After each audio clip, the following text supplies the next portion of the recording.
Sean bienvenidos y bienvenidas nuevamente a mi canal. Si aún no se suscriben, pues les invito a suscribirse y a compartir también con otras personas a quienes ustedes crean les puedan interesar estas temáticas. Vamos ahora a continuar el estudio de Cristología y específicamente sobre la semblanza intelectual de Jesús. De Jesús se dijo: nadie habló como él. Detrás de esta frase se esconde todo el mundo intelectual de Jesús. Y nos preguntamos, ¿cómo era la inteligencia de aquel que a los 12 años dejó boquiabiertos a los doctores de la ley? ¿Cómo era la inteligencia de aquel que cuando hablaba todos estaban pendientes de las palabras de gracia que salían de su boca? ¿Cómo era la inteligencia de quien pronunció el hermoso discurso o sermón de la montaña que jamás ha sido superado por nadie? La gente de su tiempo estaba asombrada ante Jesús, hasta el punto de decir: ¿de dónde le vienen a este tales cosas y qué sabiduría era esa que le había sido dada? Otros decían: ¿cómo es que sabe letras sin haberlas aprendido? ¿Cómo era la inteligencia de aquel que nos describió lo más profundo y misterioso, el reino de los cielos? Y lo hizo con imágenes tan sencillas y asequibles como la buena semilla, por ejemplo, o aquella parábola del grano de mostaza, o aquella comparación del poco de levadura, o la perla preciosa y la red que se echa al mar. La teología nos dice que Jesús tuvo 3 tipos de ciencia y las mencionamos a continuación. Primero, la ciencia beatífica intuitiva. Por ser Dios, él veía a Dios cara a cara, veía todo el pasado, el presente y el futuro. Recordemos que para Dios no existen tales cosas porque él vive un eterno presente, por lo tanto, él puede ver todo como un hoy. Veía su vida, sus sufrimientos, sus trabajos, su apostolado, su muerte en la cruz, su triunfo en la resurrección. Se cuenta de hecho, y así lo dicen los estudiosos, que cuando sudó gotas de sangre en aquella oración, era porque estaba mirando todo lo que iba a sufrir rumbo al Calvario y la muerte que le esperaba al final en la cruz. Veía las etapas de la iglesia con todas las pruebas y vicisitudes que ésta ha tenido. Veía a sus hermanos, los hombres, es decir, nosotros, los avances, los tropiezos, las miserias y grandezas. Y todo esto le causaba un doble sentimiento. Por una parte, se alegraba por el bien que veía en muchos, y por otra parte, sentía pena por el mal que muchos perpetraban a sus semejantes con guerras, crímenes, injusticias y todos estos males que estamos viviendo en la actualidad. Segundo tipo de ciencia es la ciencia infusa. Esta es la que Dios da a los ángeles y también la da a gente privilegiada que sin haber estudiado saben las cosas porque Dios se las infunde en su inteligencia y en su espíritu. El tercer tipo de ciencia es la adquirida o experimental. Es la ciencia que vamos aprendiendo con el paso de los días. Lo vamos haciendo gradualmente durante las diferentes etapas de nuestra vida. Y así se entiende aquella frase del Evangelio: el niño crecía en edad, sabiduría y en gracia delante de Dios y de los hombres. Jesús era verdadero hombre, por tanto, su conocimiento fue progresivo como el conocimiento de todo hombre, como el nuestro. Jesús tenía una inteligencia brillante, intuitiva, clara, concreta, basada en la realidad. De ahí, de esa realidad que él mismo había vivido, extraía los datos para su predicación. Era muy observador, se fijaba en todo, en cada detalle, y así lo vemos en las diferentes comparaciones y parábolas que él utiliza en su predicación. Por ejemplo, los lirios, los pajarillos, los campos. También se fijaba en todas las actitudes de los hombres y tomaba eso como ejemplo para su predicación. Sus ojos eran como una cámara fotográfica con la cual él captaba todo lo que había a su alrededor. Pero también vamos a ver ahora la semblanza psicológica temperamental de Jesús. Hay psicologías sanas, equilibradas, serenas y entusiastas y optimistas. Y hay psicologías enfermas, hipocondríacas, esquizofrénicas, megalómanas, amorfas, raras, depresivas, pesimistas, asustadizas y desequilibradas. Hay temperamentos también para todos los gustos. Hay gente colérica, nerviosa, apática, sentimental, gente muy apasionada, sanguíneos, superficiales, profundas. Pero ¿cómo era Jesús? Es un hecho, Jesús ha sido y será siempre un personaje excepcional desde todos los puntos de vista. De hecho, Él es el único que ha partido la historia en dos, el antes de Cristo y el después de Cristo.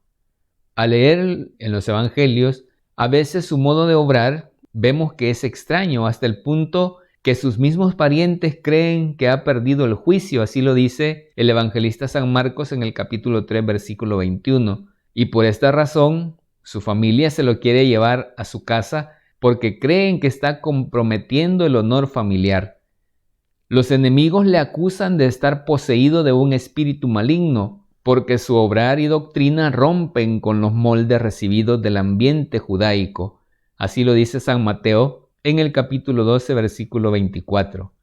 Otras veces su conducta parece un poco extraña. Por ejemplo, en una ocasión hace barro en el suelo con la saliva y unta los ojos de un ciego. En otra ocasión leemos que mete los dedos en los oídos de un sordo. También leemos que con el dedo escribe en el suelo, o en otra ocasión arroja airado a los mercaderes del templo. Para muchos quizá estaba sufriendo de una crisis nerviosa o quizá algún tipo de desajuste emocional o psicológico. Pero, ¿quién es este que quebranta el sábado, que come y bebe con pecadores? ¿Será que de verdad ha perdido los estribos? Vemos además que es un maestro un tanto singular, un maestro que no tenía un lugar físico donde preparar sus clases, no tenía escuela, no llevaba libros, ni tampoco tenía una casa donde dormir.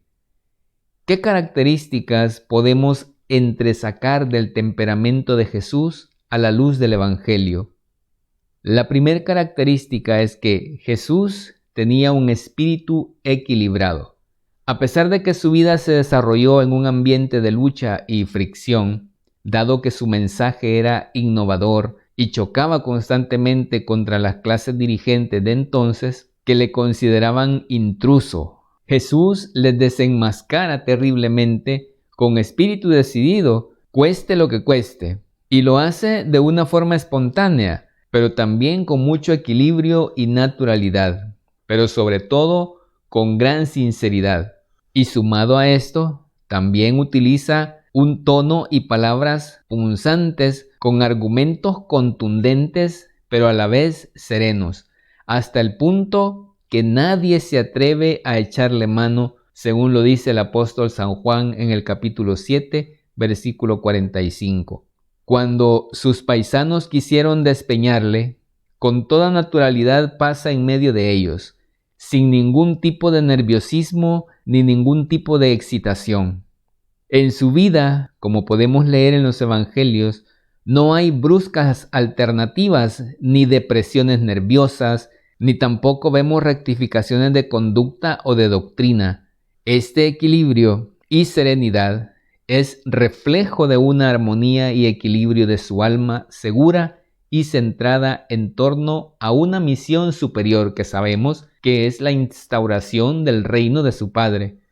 El autor Grant Mason dice de él lo siguiente: hombre verdaderamente completo, hombre de un tiempo y de una raza apasionada, de la que no rechazó sino las estrecheces de miras y errores, tiene sus entusiasmos y sus santas cóleras, conoce las horas en las que la fuerza viril se hincha como un río y parece desbordarse, pero siempre permanece lúcido.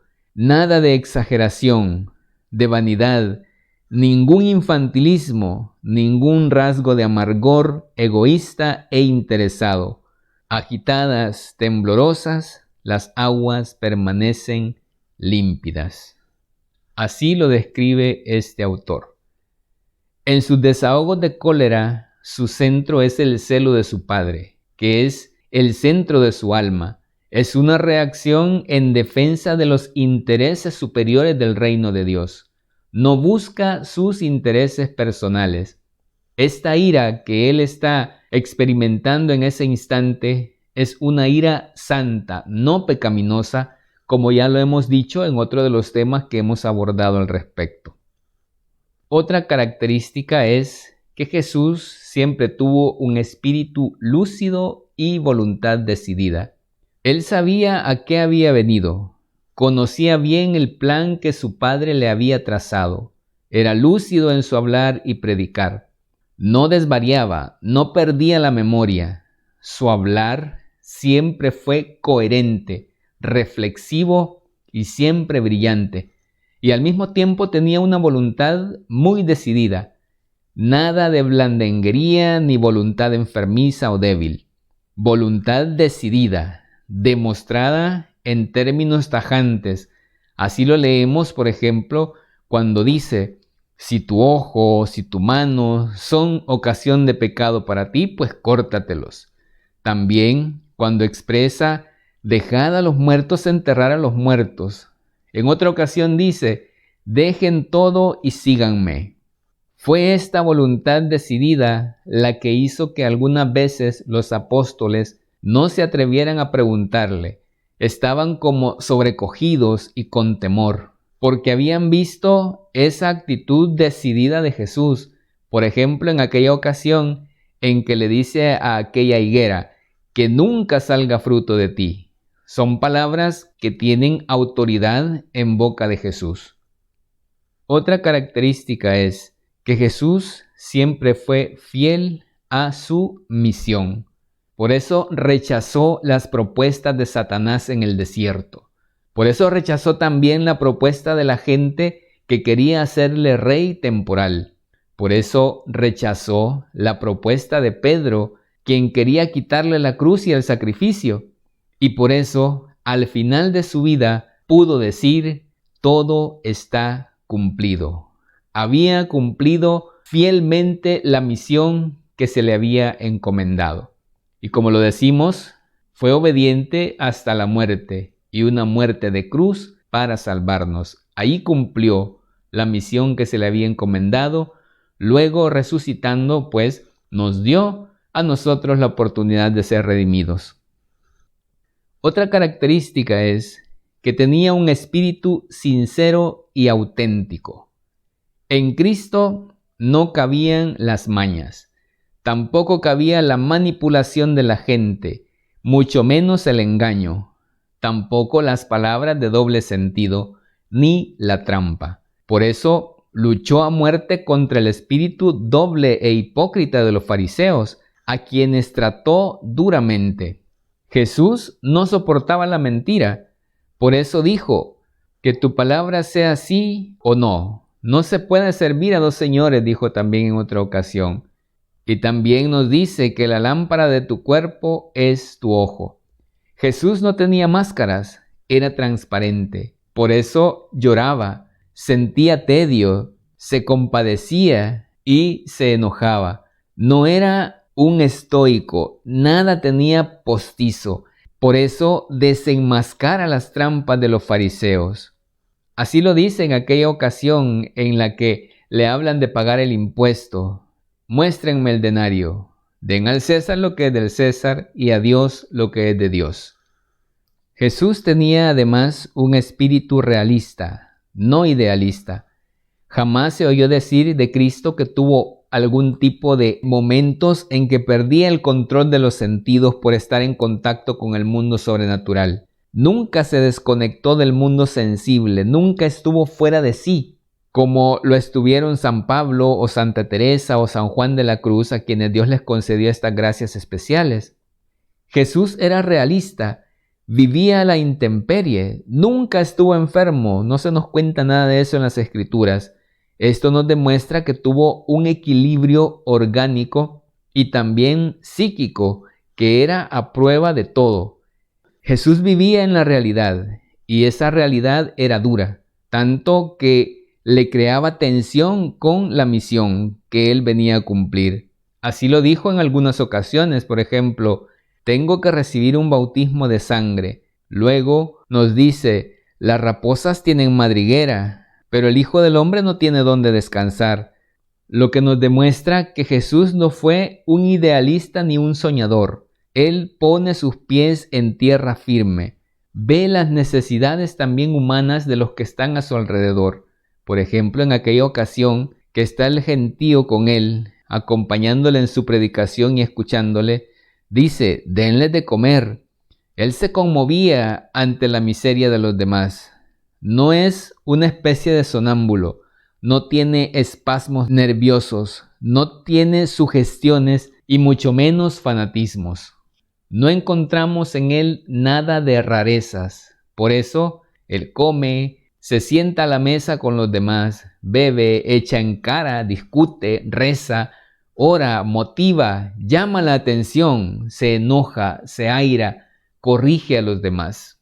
Sus mismas parábolas demuestran este espíritu realista. Cuando nos muestra pescadores escogiendo los peces buenos, también cuando nos habla de los agricultores sembrando la buena semilla, los obreros esperando en la plaza el contrato del día, la reacción de los que trabajaron más contra los que fueron favorecidos, la preocupación de la mujer que perdió un dracma en la casa, aquella súplica de la mujer ante el juez inicuo, los amigos importunos que van de noche a pedir pan al amigo, el rico que no se preocupa del pobre, o los fariseos que en las plazas hacen todo para ser vistos. También aquella madre que va a dar a luz. También nos habla de los que entran al banquete sin llevar vestido de etiqueta. Qué ojo tan realista y observador el de Jesús. Nada se le escapa, ningún detalle. Con sus parábolas, de hecho, se puede reconstruir el medio ambiente social de la época en que Jesús vivió. Otra característica es que Jesús tenía un espíritu sencillo. La sencillez es la no complicación ante Dios, los hombres y uno mismo. Es sinónimo de naturalidad, de ser auténticos, de ser transparentes. Por eso en Jesús encontramos una fluidez en la relación con su Padre. Y también vemos esta fluidez en el trato con los hombres. No tenía gestos teatrales, ni tonos altisonantes, ni espectacularidades para halagar a las masas. No clamaba en las plazas, su vocabulario era sencillo, natural, simple, imaginativo. No se andaba por las ramas, pues. No se daba a logicismos rabínicos eruditos de ese tiempo. Era muy natural, sin ningún tipo de rarezas ni formalismos. Por eso pedía que los ayunos no se hicieran en público, sino en privado. Por eso iba a los convites con gente sencilla e incluso poco recomendable para los de ese tiempo. Él no buscaba dobles intenciones a las cosas. Por eso desenmascaraba a los fariseos, porque eran complicados de mente, eran retorcidos, maliciosos, malpensados. Todo en Jesús es transparente, auténtico, sincero. Y repetimos, así lo dijo él, que el ojo debe ser el espejo del corazón. Jesús era un hombre sencillo. Sencilla fue la llamada de cada apóstol. Nada de truenos, ni de gritos, ni de espasmos, ni escándalos. Lo hizo de una forma natural y con autoridad.